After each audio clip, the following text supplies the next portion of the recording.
video is probably going to be the most disliked opinion and potentially one of the most controversial things that I've recorded. I know it's not going to be a popular opinion, and so much so that it's taken me actually years to put this out there. But I feel like I need to say it because there's no point in being ashamed of what I believe that God said because I don't want to offend people, if that makes sense. I recorded and deleted and recorded and deleted the video mainly because I realized that I'm passionate when I talk, and that since it's such a sensitive topic, I need to just be sensitive as I relay this message.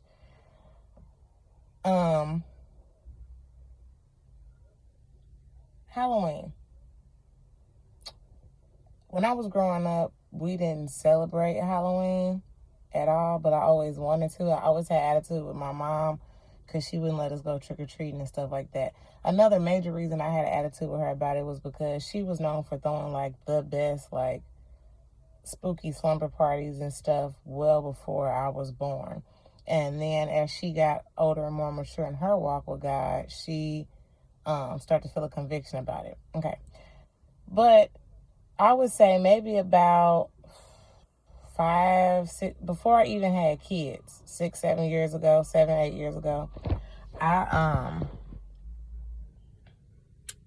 Holy Spirit kind of like dropped something in my spirit about Halloween, and so much so gave me an analogy that was like undeniably clear. And because of that, I have never compromised on the topic of Halloween since then. And I'm going to share it with you because I'm hoping that it enlightens somebody else or brings somebody else to understand exactly what it helped me to understand. There's a lot of churches, Christians, people who celebrate Halloween, and they say, oh, well, we just do it for the candy. We just do it for the kids. It's fun, and we know who we serve, so it's not a big deal. Or better yet, we're going to have a trunk or treat, so it's not really trick or treating, it's trunk or treating, so on and so forth. And this is just what I want to say about that. The way that it was dropped into my spirit 7, 8 years ago, it was almost like a story was dropped on me. So I'm going to just share the story. And this story is going to sound really jacked up, but I want you to just bear with me. So imagine, which just sucks for me to have to tell you to imagine this, but imagine you come home from work, and when you come home from work, you realize that somebody not only broke into your house and stole everything that you own, but they beat your mama to the point to where she was unrecognizable, murdered your kids, and I don't know, tortured your husband, okay? I'm just thinking of some of the most evil things that I can imagine right now. People don't like nobody messing with their mama, nobody messing with their kids, nobody messing with their spouse. But imagine you come home and all of your belongings, which tangible things you can get back, but it still hurts when you lose it. Everything tangible you own is destroyed. Like I said, you lose your kids, your husband is hurt, your mother is seriously injured, and you know exactly who did it. The person who did it is your neighbor. Okay, now let's just suppose, okay, which is just a hypothetical thing. You know that it's the neighbor, and not only do you know that it's the neighbor, but everyone else in the community knows that it was this particular neighbor. Stay with me. You take it to the police. They know that he did it.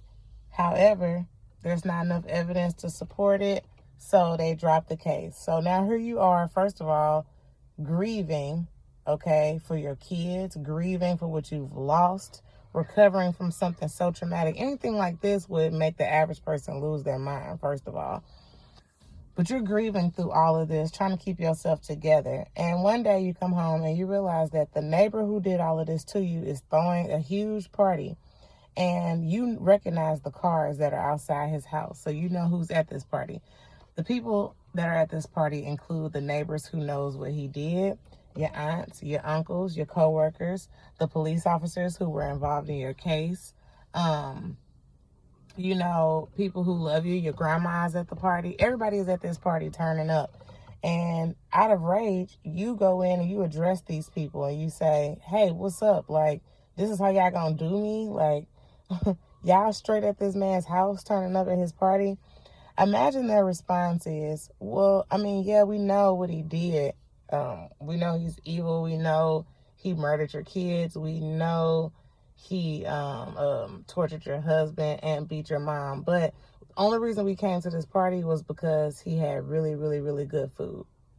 Only reason we came to the party was because we really wanted to get fancy and dress up and wear makeup. It's celebrities at this party. Like, we know what he did, but that's not why we're here. We're only here because we wanted to have fun and have a good time. We didn't want to miss out on the amazing food. Like, you have no toleration for that. You have no toleration. That will crush you to the soul to see your own family and friends, to see people that are supposed to care about you, who know about what was done to you, attend this man's party. And it would be no excuse they could give you, especially not one as small as the food or the DJ was nice, or, you know, we wanted to dress up and get dressed up and go. That's how I feel about Halloween. That's exactly how it was dropped into me. I didn't just make this up. Like, one day that whole thought just came into my mind and it made me understand just how God feels about Halloween. You got to remember that Halloween is founded on everything demonic. Do your research. See, a lot of times we don't like to do research on things that we don't want to know the truth about. But even if you don't do research on Halloween, it is very clear to see that everything that is involved in Halloween includes witchcraft, demons, ghosts, death, skeleton, fear. And the Bible clearly says that God hasn't even given us the power. God has not given us the spirit of fear, but of power and love and a sound mind. Nothing about Halloween lines up with the spirit of God. Furthermore, when you celebrate Halloween, it doesn't matter what your excuse is, you're glorifying the devil. And imagine how much pleasure that gives him, especially those of us who claim to be Christian and claim to love God, that we will find, I honestly feel like Halloween is the most disrespectful compromise that you can make as a believer. Unfortunately, a lot of people are ignorant, and some people aren't ignorant. They just want to do it. So they refuse to see the truth of it. But it's like, at the end of the day, nothing about Halloween lines up with God. So much so that I looked up these scriptures just to support my case. If you look at Deuteronomy 18:9, I'm going to read it on my Bible app. Really quickly. It says, when you enter the land of the Lord, your God is giving you, do not learn to imitate the detestable ways of the nation there. We like to take Halloween and then recreate it for something that we want to say is churchy. Don't imitate it. Don't even imitate things that are detestable. Do you know that on Halloween, people are sacrificing animals, sacrificing children?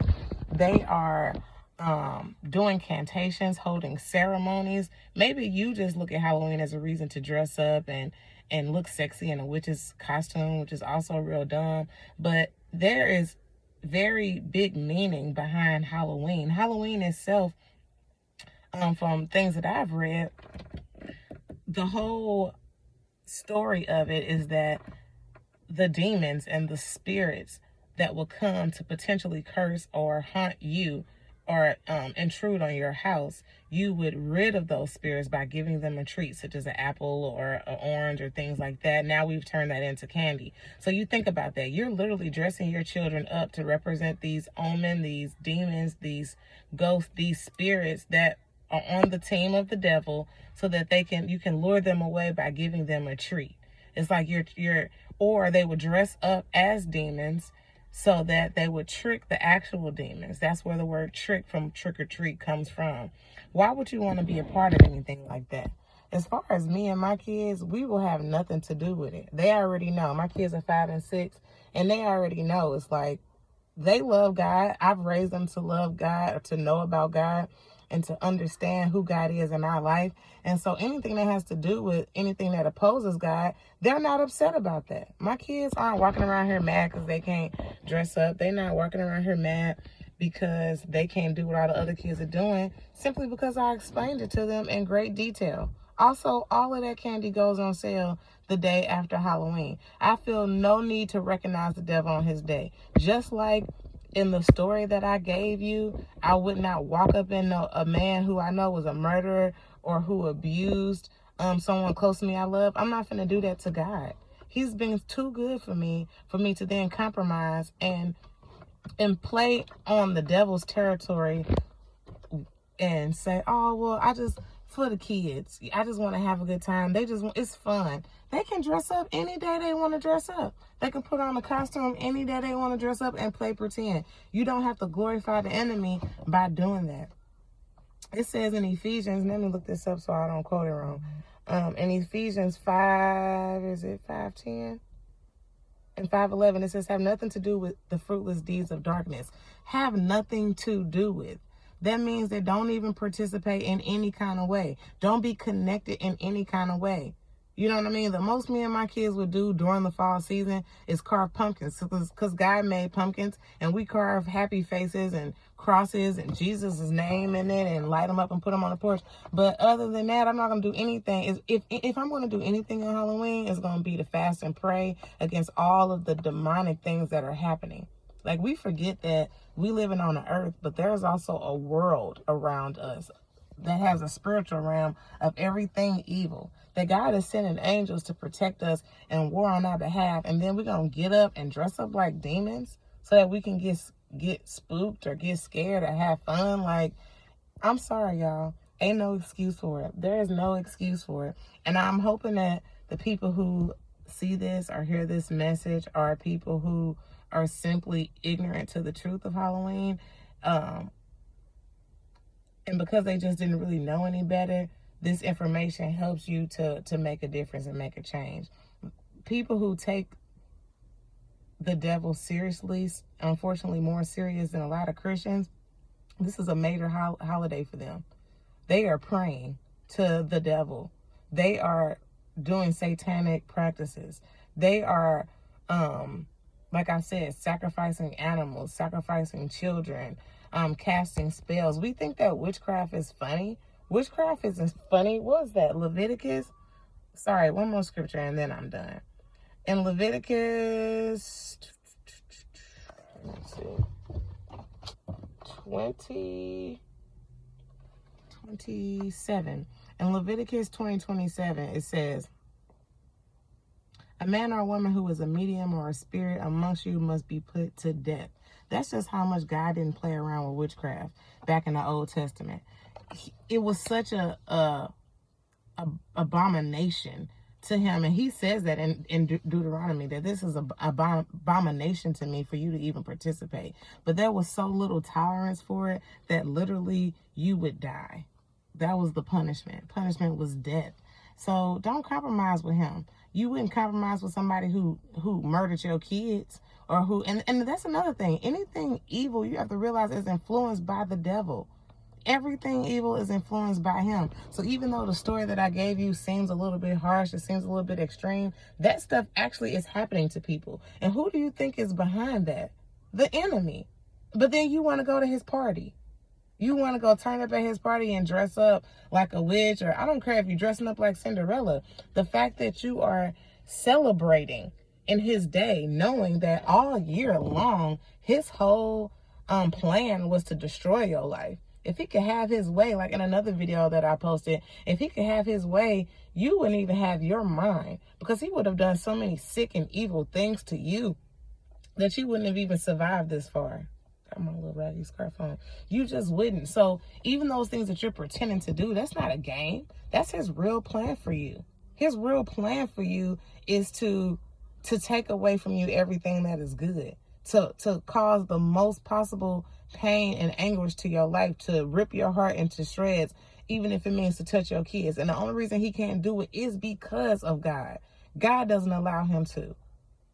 God doesn't allow him to. Even when we put ourselves in certain situations where the outcome is horrible, or sometimes bad things just happen to good people, but God's hand is all in it. It's not his will that it happens. It's the enemy's will. So why get out there and pretend with him and play with him and go to his party? That's all I really have to say about that. I know a lot of people are going to be offended to hear because people don't like opposition to what it is they really just want to do. But I'm telling you right now, don't play with the devil, and definitely don't disrespect God in that manner. Do your research. Like I said, not that you even have to do much research. All you got to do is look at Halloween and everything that is representing in your face to see that it is nothing but evil. So on Halloween, I'll be praying. On Halloween, I'll be fasting against the enemy. I'll be fasting and praying that those who are in the plan for the enemy to destroy on that day, kids that are being murdered on that day, that their lives would be spared, that this veil that is supposed to be thin in the spiritual realm for the enemy to have more room to wreak havoc on us, I pray that God intervene, and protect us, to protect us. Don't play with him. Don't play with the devil. Definitely don't play with God. You all be blessed.